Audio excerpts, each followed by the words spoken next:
Siguro kung bakit kayo sinasabi niyo, madam, may nakita ka palang ganitong mangyari na malimbawa isang mamatay silang insidente, ba't di mo masabi, wala kasi akong magawa kung yun lang ipapakita ng vision ko.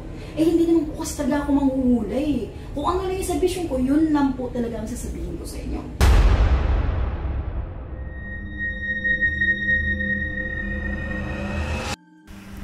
Hello po mga Kapi-TV, sa video na ito ay tatalakayin natin ang malinaw na pinsala ng dilubyong wawasak sa 8 probinsya sa Pilipinas. Pero kung ikaw ay hindi pa nakasubscribe sa aking channel, baka naman.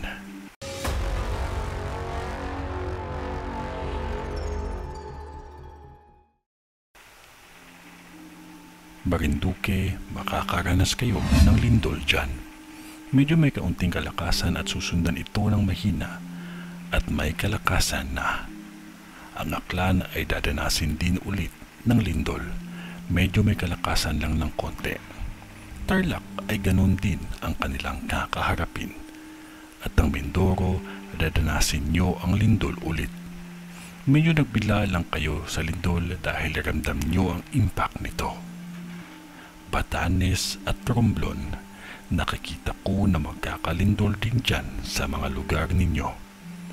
Pati sa Sorsogon, mag-ingat kayong lahat at manalangin sa Diyos ng taimtim.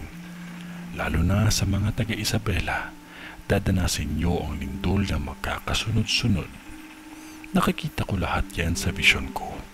Malinaw na malinaw. Mag-ingat at magdasal palagi. Kung ano man yun na wala pa ding makakatalo sa taimtim na panalangin natin sa Diyos amang makapangyarihan sa lahat, kaya magtiwala lamang po tayo sa Kanya. Sa ngalan ng Diyos Ama, ng Diyos Anak, at ng Diyos Espiritu Santo. Amen.